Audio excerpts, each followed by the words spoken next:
बिस्मिल्लाहिर्रहमानिर्रहीम। अस्सलाम वालेकुम। उम्मीद है आप लोग सारे ठीक होंगे।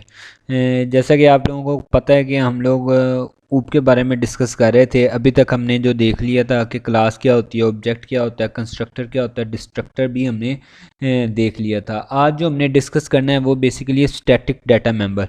हम पीछे वाली चीज़ें भी एक शॉर्ट सा रिव्यू देखेंगे, लेकिन अभी हम स्टैटिक डाटा मेंबर के बारे में पढ़ते हैं कि स्टैटिक डाटा मेंबर बेसिकली है क्या। सबसे पहले तो बच्चे स्टैटिक डाटा मेंबर पढ़ने से पहले मैं आपको स्टैटिक लफ्ज़ के बारे में थोड़ा सा बता दूं।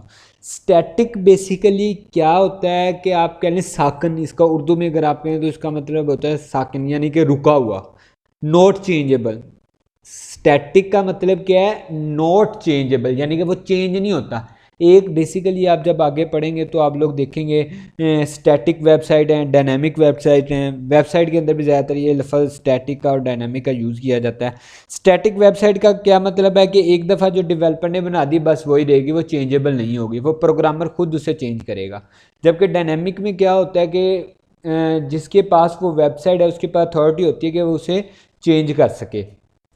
ठीक है। स्टैटिक, अभी स्टैटिक को ये समझ लें कि जो चेंज नहीं होगा। अब देखें डाटा मेंबर क्या है? सिंपल वेरिएबल, यानी कि हम क्लास के अंदर एक ऐसा डाटा मेंबर बनाना चाहते हैं जो किसी जगह पे चेंज ना हो। ठीक है। अभी हम ये पढ़ते हैं, फिर एग्जांपल भी देखेंगे, आपको सारी बात समझ आ जाएगी दोबारा। A type of data member that is shared among all object of class is known as static data member. क्या कहता है? कहता है जी टाइप है डाटा मेंबर की जो शेयर होगी सारे ऑब्जेक्ट में। अब मेरी बात सुने, एक क्लास के अंदर, एक क्लास के आप कितने ऑब्जेक्ट बना सकते हैं? 1000 ऑब्जेक्ट बना लें, 2000 बना लें, 10,000 बना लें, जितने मर्जी बनाए, बना सकते हैं ना। अब देखें, हम ये कह रहे हैं कि इन 1000 या 500 कह लें, 10 कह लें, 20 कह लें, फॉर एग्जांपल आप कह लें कि हमने एक क्लास के 10 ऑब्जेक्ट बनाए। हम कहते हैं इन 10 ऑब्जेक्टों में एक डाटा मेंबर ऐसा होना चाहिए जो सब में शेयर हो। ठीक है, 10 के 10 ऑब्जेक्टों में वो शेयर हो। ठीक है, शेयर हो, सारे उसे डाटा जो है फेच कर सकते हो, उसे एक्सेस कर सकते हो, और वो स्टैटिक हो, यानी कि वो चेंजेबल ना हो। ऐसा ना हो कि हर किसी में जाके हर ऑब्जेक्ट के अंदर वो चेंज हो, नहीं, हर ऑब्जेक्ट के अंदर वो सेम हो। ठीक है बच्चे। अब हम इसकी एग्जांपल भी देखेंगे ताकि सारी बात क्लियर हो जाए। वो दोबारा पढ़ लेते हैं। वो क्या कहते हैं? A type of data member, data member की टाइप है that is shared among all object, जो शेयर होती है सारे ऑब्जेक्टों में, किसके? क्लास के, is known as static data member. The static data member is define in class with static keyword. Static data member को हम डिफाइन किससे करेंगे? लफ्ज़ स्टैटिक के। ठीक है, यानी कि आपको अगर कोई स्टैटिक डाटा मेंबर रखना है, यानी कि वो सब में शेयर करना है, तो आप उसे क्या रखेंगे? स्टैटिक कीवर्ड इस्तेमाल करेंगे। कीवर्ड बेसिकली क्या होते हैं? जो प्री डिफाइन होते हैं, जैसे इफ़ एल्स हो गया, फोर लूप हो गया, वाइल लूप हो गया, डू वाइल हो गए, ये आप कह लें कि कीवर्ड्स हैं। अब when a data member is defined as static only one variable is created in the memory, यानी कि जब आपने स्टैटिक किसी को डिफाइन कर दिया है तो मेमोरी के अंदर सिर्फ एक वेरिएबल क्रिएट होगा, ज़्यादा नहीं होंगे, even if there are many object of that class. ठीक है, अभी मैं आपको ये एग्जांपल से सारी बात क्लियर कर देते हैं। ये देखें जी, ये एक एग्जांपल है। आप देखें, एक एग्जांपल है ये वाली। आप पहले ये ऑब्जेक्ट देखें, object with 3 normal data member, यानी कि 2 ऑब्जेक्ट बनाए हैं हमने, B1 B2। ये कोई क्लास थी, उस क्लास के अंदर 3 डाटा मेंबर थे। तीनों डाटा मेंबर का तीन डाटा मेंबर थे एक क्लास के, हमने उस क्लास के 2 ऑब्जेक्ट बना लिए। ठीक है, 2 ऑब्जेक्ट बना लिए। अब देखें, ऑब्जेक्ट B1 जो है उसके अंदर A की वैल्यू कुछ है, B की वैल्यू कुछ है, N की वैल्यू कुछ है। ठीक है, 3 हमने डाटा मेंबर डिफाइन किए थे। जाहिर बात है, हमने ये पहले यही पढ़ा है कि अगर हम डाटा मेंबर डिफाइन करेंगे, वो जितनी ऑब्जेक्ट बनाते जाएंगे वो हर किसी में अलग-अलग उसकी वैल्यू होगी। अब देखें, ऑब्जेक्ट 2 बनाया, इसके अंदर A की वैल्यू जो मर्जी रखें, B की वैल्यू जो मर्जी रखें, N की वैल्यू जो मर्जी रखें, दोनों डिफरेंट है। ठीक है, मीन्स आप बात अब जरा कॉन्सेप्ट समझिएगा। बेसिकली क्या होता है, जैसे ही आपने ऑब्जेक्ट बनाया B1, तो मेमोरी के अंदर ये जो वेरिएबल थे 3, ये डिक्लेयर हो गए, A B C N। ठीक है, जैसे अब इनके अंदर आपने जो है वो वैल्यूज़ रख ली, ठीक हो गया, इट्स ओके। अब आपने ऑब्जेक्ट बनाया B2, जैसे ही B2 आपने ऑब्जेक्ट बनाया तो नई मेमोरी एलोकेट हुई। ये तो पहले एलोकेट हुई हुई है B1.A के नाम से, B1.B, B1.N। अब यहाँ पे कैसे मेमोरी एलोकेट हो रही है, B2.A, B2.B, यानी कि इसकी मेमोरी अलग है, इसकी मेमोरी अलग है। लेकिन स्टैटिक का क्या मतलब होता है कि एक ही वेरिएबल क्रिएट हो। अब यहाँ पे देखें, इस एग्जाम्पल में हमने क्या किया, हमने क्लास के अंदर एक वेरिएबल जो था n, उसे स्टैटिक डिक्लेयर कर दिया। ठीक है कि ये हमारा क्या है, स्टैटिक है। स्टैटिक डिक्लेयर कर दिया। अब हम उस क्लास के 10 ऑब्जेक्ट भी बना लेंगे तो ये स्टैटिक वाला जो है इसकी मेमोरी एक ही रहेगी। ठीक है, इसको मेमोरी एक ही मिलेगी, तो यानी ये कि यहाँ पे एक ही डाटा रहेगा, वो चेंजेबल नहीं है कि जितने ऑब्जेक्ट बने उतने वहाँ पे वो यानी कि आप मेमोरी एलोकेट होगी, नहीं, क्योंकि ये स्टैटिक है तो ये सब में शेयर्ड होगा। जैसे देखें यहाँ पे दो ऑब्जेक्ट बने, ये स्टैटिक था तो एक ही मेमोरी रही, दोनों उसे एक्सेस कर रहे हैं। ठीक है, जबकि वो बाकी जो दूसरे थे वो नॉर्मल थे डाटा मेंबर्स, तो उनकी अलग-अलग मेमोरीज हुई हैं, वो अलग-अलग डिक्लेयर हुए हैं। बात समझ आई है बच्चे?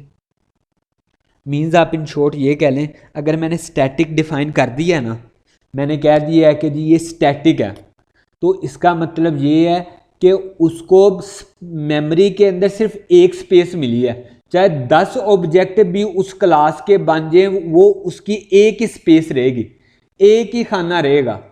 ठीक है, मेमोरी के अंदर बाकी जो उनसे नॉर्मल होंगे वो जितने ऑब्जेक्ट बनते जाएंगे उतनी उनको स्पेसें मिलती रहेंगी, लेकिन स्टैटिक को सिर्फ एक स्पेस मिलेगी। ठीक है, उसी के अंदर उसका डाटा होगा बस, और वो सारे ऑब्जेक्टों के अंदर शेयर होगा। ओके हो गया बच्चे? अब देखें यहाँ पे, ये आप लोगों ने ऊपर पढ़ लेना, ये बेसिक वही चीज़ें हैं जो हमने अभी डिफाइन की हैं, डिक्लेयर की, वो डिस्कस की हैं। The main difference between normal data member and static data member is that each object has its own variable of the normal data members. ठीक है, one of on the other hand static data member is shared among all object of the class. जैसे देखें ये shared हो रहा है सारे ऑब्जेक्टों के अंदर, ऑब्जेक्ट B1 में भी ऑब्जेक्ट B2 में भी शेयर हो रहा है, जबकि जो उनका नॉर्मल होता है वो अलग-अलग बनता है, वो शेयर नहीं होता, ये शेयर है। ठीक है, only one memory location is created for static memory. वही बात मैं आपको जो बारहा बता रहा हूँ कि मेमोरी के अंदर सिर्फ एक जो लोकेशन है वो एलोकेट होगी, सिर्फ उसके अंदर उसका डाटा होगा वो, और वो सब में शेयर होगी क्योंकि ये स्टैटिक है। अब देखें यहाँ पे एक एग्जांपल देख लेते हैं, आपको सारी बात क्लियर हो जाएगी बच्चे। आपने एग्जांपल ध्यान से समझनी है। Write a program that count the number of object created of a particular class. हम कहते हैं एक क्लास हमने बनाई है, मुझे पता लगे इस क्लास के कितने ऑब्जेक्ट बनी है, वो कैसे हमने देखना है। तो अब देखें, सबसे पहले हमने क्लास बनाई, क्लास का नाम क्या रख दिया, याहू। प्राइवेट एक्सेस स्पेसिफायर किया हमने यूज। यहाँ पे देखें मैंने वेरिएबल, जैसे हम सिंपल वेरिएबल डिक्लेयर करते हैं इंट n, उसी तरह आपने वेरिएबल डिक्लेयर किया, लेकिन उसके स्टार्ट में क्या कर दिया, स्टैटिक। ठीक है, मींस के ये शेयर्ड है सब में, ये नॉट चेंजेबल है। ओके हो गया, ये स्टैटिक कर दिया मैंने। अब उसके बाद ये पब्लिक याहू। अब मुझे बताएं ये क्या है बेसिकली? बिल्कुल ठीक, कंस्ट्रक्टर। जो क्लास का नेम है वो इसका नेम है, कोई रिटर्न टाइप नहीं। ठीक है, तो अब देखें इस कंस्ट्रक्टर के अंदर जैसे इस क्लास का ऑब्जेक्ट बनेगा तो कंस्ट्रक्टर ऑटोमेटिकली कॉल हो जाएगा। और मैंने यहाँ पे क्या किया, n के अंदर इंक्रीमेंट लगा दिया, यानी कि n इक्वल टू n+1, यानी कि n की जो भी वैल्यू उसके अंदर एक का इंक्रीमेंट हो जाए। अगर n की वैल्यू 0 है तो जैसे ही एक ऑब्जेक्ट बने तो n की वैल्यू 1 हो जाए, जैसे दो ऑब्जेक्ट बने तो n की वैल्यू 2 हो जाए। अब वाइड शो, एक शो का फंक्शन बनाया, उसकी रिटर्न टाइप वाइड रख दी और यहाँ पे लिखा है यू हैव क्रिएटेड n, यानी कि जो भी n की वैल्यू होगी वो आ जाए, ऑब्जेक्ट सोफा। ठीक है, यानी कि जैसे यहाँ पे देखें यू हैव क्रिएटेड, यहाँ पे n की वैल्यू आगे जो भी होगी, ऑब्जेक्ट सोफा। अभी तक ये बनाए हैं। अब यहाँ पे देखें आगे, आगे मैंने यहाँ पे क्या है, इंट याहू। ये कौन से चार नुकते आ गए, थोड़ा सा ज़रा फोकस करें पीछे वाले लेक्चर पे। रेजोल्यूशन ऑपरेटर जो हम डिस्कस करते हैं, रेजोल्यूशन ऑपरेटर क्या करते थे कि हम उस फंक्शन की या उस आप कह लें डाटा मेंबर की वैल्यू जो है वो क्लास से बाहर देंगे। आपकी अपनी मर्जी है, क्लास के अंदर भी दे दें तो कोई मसला नहीं। ठीक है, क्लास के अंदर भी देना चाहते हैं तो दे दें, कोई मसला नहीं से वैल्यू। अब यहाँ पे n के वो वैल्यू साइन कर देते 0, कोई मसला नहीं था। लेकिन उसने यहाँ पे कह लें कि आप समझाने के लिए कि देखें पिछले कॉन्सेप्ट में रेजोल्यूशन ऑपरेटर हमने कैसे यूज़ किया। हमने क्लास से बाहर, यहाँ से क्लास स्टार्ट हुई, यहाँ पे क्लोज होगी। इस क्लास के अंदर हमने क्या किया, कुछ नहीं, उसको n की वैल्यू साइन की, लेकिन क्लास से बाहर हमने रेजोल्यूशन ऑपरेटर की मदद से n को वैल्यू साइन कर दी 0। ओके हो गया। अब हम मेन के फंक्शन में आ जाए। अब यहाँ पे देखें क्या हुआ, क्लास का नेम क्या था, याहू, ये रही क्लास का नेम। हमने कितने ऑब्जेक्ट बनाए, एक्स और वाई, 2 ऑब्जेक्ट। अब जरा बात समझनी है आपने, जैसे ही ऑब्जेक्ट बनता है तो कंस्ट्रक्टर ऑटोमेटिकली एग्जीक्यूट हो जाता है। याद आई वो बात। अब देखिए जैसे ही एक्स बना तो ये कंस्ट्रक्टर याहू का एग्जीक्यूट हुआ और इसने क्या किया, एन का इंक्रीमेंट लगा दिया। एन की वैल्यू क्या थी, 0, अब एन की वैल्यू क्या होगी, 1। जैसे ही एक और हमने ऑब्जेक्ट बनाया वाई, तो फिर कंस्ट्रक्टर कॉल हुआ, एन की वैल्यू में एक इंक्रीमेंट किया। एन की वैल्यू पहले क्या थी, 1, अब क्या होगी 2। क्यों पहले 1 थी, क्योंकि हमने तो अब नया ऑब्जेक्ट बनाया, एन की तो नई वैल्यू आएगी, नहीं, उसकी वैल्यू पुरानी वाली काउंट होगी, ए की वैल्यू रहेगी। क्यों, क्योंकि वो स्टैटिक है, वो सब में शेयर्ड है, वो सब में अलग अलग मेमोरी ऑक्युपाई नहीं करेगा, वो एक ही मेमोरी रखेगा। ठीक है, उसने उसके अंदर इंक्रीमेंट लगा दिया। तो अब देखें यहाँ पे मैंने ये वाला शो का फंक्शन एग्जीक्यूट किया और यू हैव क्रिएटेड, जैसे देखें एक्स, इस ऑब्जेक्ट पे मैंने क्या किया, एक्स डॉट शो किया, एक्स डॉट शो किया। अब देखिए उसने क्या किया, यानी कि ये शो का फंक्शन एग्जीक्यूट हुआ, एन की जो भी वैल्यू थी उसने डिस्प्ले करवाया। यू हैव क्रिएटेड 2 ऑब्जेक्ट, देखिए यहाँ तक हमने 2 ही ऑब्जेक्ट क्रिएट किए थे, मैंने अब एक और ऑब्जेक्ट बना दिया, याहू जी। ऑब्जेक्ट का नाम रख दो, जो मर्जी रख दें। अब क्या हुआ, जैसे ही ये जी जो है वो ऑब्जेक्ट बना तो क्या हुआ, कंस्ट्रक्टर कॉल हो गया। कंस्ट्रक्टर कॉल हुआ, एन की वैल्यू क्या थी, 2, क्योंकि एन स्टैटिक था, वो चेंजेबल नहीं है। ठीक है, वो सब में शेयर्ड है। जैसे ये एग्जांपल मैं आपको बारहा दिखा रहा हूं कि देखें, जैसे ही ऑब्जेक्ट B1 बना, एन की वैल्यू यहां पे समझ लें 1 हो गई। जैसे ही ऑब्जेक्ट B2 बना, क्योंकि कंस्ट्रक्टर कॉल हुआ तो उसने एन की वैल्यू क्या कर दी, 2। फिर एक और ऑब्जेक्ट यहां पे बना, वो जो उसने जी का है कि जी ऑब्जेक्ट बना, तो ये शेयर था, देखें सब में शेयर हो रहा है, तीनों में शेयर होगा। तो उसने क्या किया, एन की वैल्यू 3 कर दी, इंक्रीमेंट हो गया। एन की वैल्यू 2 थी ना, क्योंकि कंस्ट्रक्टर के अंदर हमने इंक्रीमेंट लगाया हुआ है, एन की वैल्यू 2 थी तो वो उसे प्लस करके 3 कर देगी। देखें अब फिर हमने वो शो का फंक्शन एग्जीक्यूट किया, तो you have created 3 object so far. Okay, hope आप लोगों को ये बात समझ आई होगी। आप लोगों ने अब क्या करना है कि ये 13.16 13.16 जो एग्जाम्पल है ये आप लोगों ने खुद देखनी है, और जो बच्चे देखेंगे वो मुझे रिप्लाई करेंगे कि हमने वो एग्जाम्पल देख लिए, हमें बात समझ आ गई है। ओके है, मैं ये आपकी समझ लें अटेंडेंस है। ठीक है, ये आपकी असाइनमेंट है कि आप लोगों ने ये दोनों जो हैं वो एग्जाम्पलें देखनी है। ठीक है, और समझना है, समझ के आप लोगों ने मुझे मैसेज कर देना है कि जी हमने वो देख लिया है, वो हमें समझ आ गया। ठीक है, अब हम बात करेंगे, 1-2 कॉन्सेप्ट, बेसिक कॉन्सेप्ट है वो हम डिस्कस कर लेंगे। देखें हमने डिस्ट्रक्टर तक की बात कर ली थी, मैं आपको डिस्ट्रक्टर की भी बात दिखा दूँ। यहाँ पे ये देखें डिस्ट्रक्टर बिल्कुल कंस्ट्रक्टर की तरह ही था, ऑटोमेटिकली एग्जीक्यूट होता है। बट जब ऑब्जेक्ट क्रिएट होता है तब कंस्ट्रक्टर कॉल होता है, जब ऑब्जेक्ट डिस्ट्रॉय होता है तो डिस्ट्रक्टर कॉल होता है। जैसे यहाँ पे देखें टाइटल साइन लगा है, कंस्ट्रक्टर का नेम, जैसे कंस्ट्रक्टर का नेम क्लास का नेम होता है, इसी तरह डिस्ट्रक्टर का नेम भी क्लास का नेम ही होगा। बस स्टार्ट में क्या होगा, टाइट साइन जो है वो उसके लगा होगा, ताकि पता लग जाए कंस्ट्रक्टर कौन सा डिस्ट्रक्टर कौन सा। ये हमने लास्ट लेक्चर में डिस्कस कर लिया था, ये एग्जांपल भी देख लीजिए, ये कंस्ट्रक्टर बना हुआ है और ये डिस्ट्रक्टर हमारे पास बना हुआ है। अब यहाँ पे देखें वो क्या कहता है, कहता है जी आप ऑब्जेक्ट को फंक्शन के अंदर पैरामीटर भी पास कर सकते हैं। ठीक है, फंक्शन के अंदर हम पैरामीटर पास करते हैं ना, जो आपने पहले सेमेस्टर में पढ़ा था। अगर आपको फंक्शन याद हो, हमने कहा था सबसे पहले फंक्शन की रिटर्न टाइप होती है, उसके बाद फंक्शन का नेम होता है, और ब्रैकेट में क्या होते हैं, उसके पैरामीटर होते हैं। यानी कि इस फंक्शन को एग्जीक्यूट होने के लिए कितनी वैल्यू रिक्वायर्ड है, या कौन सी वैल्यू हमें इसे पास करनी है, कौन सी वैल्यू इसे देनी है। ठीक है, यानी कि पैरामीटर कितने पास करने हैं हमने। अब वो कहते हैं आप एक क्लास के ऑब्जेक्ट को, बात सुनिएगा, एक क्लास के ऑब्जेक्ट को किसी फंक्शन का पैरामीटर भी बना सकते हैं। यानी कि एक क्लास ही मैंने उसका ऑब्जेक्ट बना लिया, अब उस ऑब्जेक्ट को मैं किसी फंक्शन का पैरामीटर भी बना सकता हूँ। आप ये एग्जांपल देखेंगे सारी बात आपको समझ आ जाएगी। मैं वीडियो को वाइंड अप करना चाहता हूँ, इस वजह से ये मैं चीज़ें नहीं पढ़ रहा, ये आप लोगों ने क्वेश्चन पढ़ लेना है। आप यहाँ पे देखें क्लास क्या बनी, ट्रैवल की, उसके अंदर ये डाटा मेंबर हमने डिफाइन कर दिए। मुझे ये बताएं ये स्टैटिक हैं? नहीं, वेरी गुड। ये क्या है फिर? यानी कि सारे अलग-अलग हैं, नॉर्मल डाटा मेंबर्स हैं हमारे पास। ये जितने हम ऑब्जेक्ट बनाते जाएंगे उतने ये हमारे पास वेरिएबल क्रिएट होते जाएंगे। अगर मैं स्टैटिक लगा देता तो ये सिर्फ एक क्रिएट होना था मेमोरी में, मेमोरी में जितने ऑब्जेक्ट बनते उतने नहीं क्रिएट होने थे, ये सिर्फ एक क्रिएट होना था। लेकिन यहाँ पे ये हमारे पास नॉर्मल डाटा मेंबर, जितने ऑब्जेक्ट बनते जाएंगे उतने ये हमारे पास वेरिएबल क्रिएट होते जाएंगे।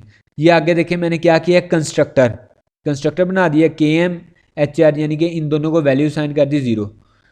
ये गेट का फंक्शन बना दिया, ये शो का फंक्शन बना दिया। अब यहाँ पे देखें एक function void return type add function का नेम है। यहाँ पे देखें मैंने ट्रैवल P लिखा है, यानी कि इस ट्रैवल क्लास का एक ऑब्जेक्ट बनाया, उस ऑब्जेक्ट का नाम क्या रख दिया, P। ठीक है, वो एज अ पैरामीटर पास कर दिया, एज अ पैरामीटर पास कर दिया। तो यहाँ पे देखिए आगे मैंने एक ऑब्जेक्ट और क्रिएट किया ट्रैवल T के नाम से, और इस ऑब्जेक्ट के अंदर T.km, यानी कि T के अंदर जो km क्या है उसको वैल्यू ये बना दी कि km किलोमीटर की जो वैल्यू, और जो ये ऑब्जेक्ट है उसके अंदर km की वैल्यू, उन दोनों को जमा करना है। यानी कि दो ऑब्जेक्टों की किलोमीटर की वैल्यू को ऐड कर दिया। ठीक है, यहाँ पे भी देखें मैंने यही किया है, इसी ऑब्जेक्ट T.hr को HR प्लस P डॉट, यानी कि ये जो ऑब्जेक्ट हमने पास किया था इसकी HR की वैल्यू से। मैंने जो आपको बारहा बताया, जितने ऑब्जेक्ट क्रिएट होते जाएंगे उतने क्या होंगे, डाटा मेंबर क्रिएट होते जाएंगे। अगर स्टैटिक होगा तो, अगर स्टैटिक होगा तो एक ही क्रिएट होगा, अगर वो स्टैटिक नहीं है तो जितने ऑब्जेक्ट होंगे उतने वो वेरिएबल होंगे। जैसे देखें ट्रैवल T.km, यानी कि T का अलग किलोमीटर है और P का अलग किलोमीटर है, लेकिन अगर ये किलोमीटर जो है स्टैटिक होता तो दोनों का एक ही होता। ठीक है, लेकिन यहाँ पे हमारे पास स्टैटिक नहीं है, ये हमारे पास नॉर्मल थे। ठीक है, हमने ये काम कर लिया। ये देखें यहाँ पे भी हमने यही किया है, मैंने ट्रैवल के दो ऑब्जेक्ट बना दिए, माई एंड योर्स। उसके बाद माई को गेट किया, यानी कि माई के फंक्शन गेट को कॉल की और माई के शो फंक्शन को कॉल कर दी। उसी तरह योर के गेट और शो फंक्शन को कॉल कर दी। अब देखें मैं क्या कर रहा हूँ, माई ऑब्जेक्ट के ऐड वाले फंक्शन को, ये वाले फंक्शन को कॉल कर रहा हूँ और इसका पैरामीटर क्या पास कर रहा हूँ, योर, यानी कि एक ऑब्जेक्ट पास कर रहा हूँ। ये हम कर सकते हैं। ठीक है, ये सिंपल बताने, सिर्फ आपको बताने का मकसद ये है कि ये हम ऐसा काम कर सकते हैं। अगर कभी हमें रिक्वायरमेंट, ऐसी कोई रिक्वायर्ड हो तो हम ये काम करेंगे, अदरवाइज अगर हमारी रिक्वायरमेंट फुलफिल होती है दूसरे तरीके से तो हमें इसकी कोई ज़रूरत नहीं। अगर कोई ऐसा सिनेरियो हो जहाँ पे हमें ऑब्जेक्ट पास करना हो तो हम कर सकते हैं। ठीक है, आप लोगों ने ये हाउ बब प्रोग्राम वर्क, ये भी आप लोगों ने देख लेना है, इससे भी आपको सारी बात समझ आ जाएगी। उसके बाद returning object from member function, यानी कि आप किसी फंक्शन की रिटर्न टाइप जो है वो ऑब्जेक्ट भी रख सकते हैं। जैसे यहाँ पे देखें क्लास ट्रैवल, उसी क्लास को लेके हम बात करें। यहाँ पे मैंने एक कंस्ट्रक्टर बना लिया, यहाँ पे एक कंस्ट्रक्टर बन गया, यहाँ पे वॉइड शो। अब यहाँ पे देखें हम क्या कहते हैं, फंक्शन की, ये फंक्शन है, फंक्शन की रिटर्न टाइप सबसे पहले आती है और मैंने रिटर्न टाइप क्या रख दिया है, क्लास का नेम। ठीक है, आप ये काम भी कर सकते हैं, यानी कि ये फंक्शन जो रिटर्न करे वो क्लास ट्रैवल के, यानी कि जो हमने क्लास बनाई हुई है जिसका हमने यहाँ पे नाम लिखा है, उस फॉर्म में वो रिटर्न करे। ठीक है, यानी कि उसका आंसर उस फॉर्म में हो जाए। अगर हम इंट लिखते हैं यानी कि इसका जवाब इंटीजर में आए, अगर हम यहाँ पे फ्लोट लिखते हैं तो फ्लोट में आए, यानी कि रिटर्न टाइप, रिटर्न जब ये आंसर दे तो किस फॉर्म में करे। ठीक है, तो यहाँ पे हमने क्या लिख दिया, ट्रैवल। ओके हो गया। ये भी आप लोगों ने दोनों एग्जाम्पलें देख लेनी है। जो बात ना समझ आए आप लोग मुझसे पूछ सकते हैं। होप आप लोगों को ये बात समझ आई होगी। आप लोगों ने ये सारी एग्जाम्पलें देख के मुझे लाजमी बताना है कि आप लोगों को समझ आ गई है, ताकि ये आप लोगों के असाइनमेंट जो है वो काउंट हो सके। Thank you so much. अल्लाह हाफिज़।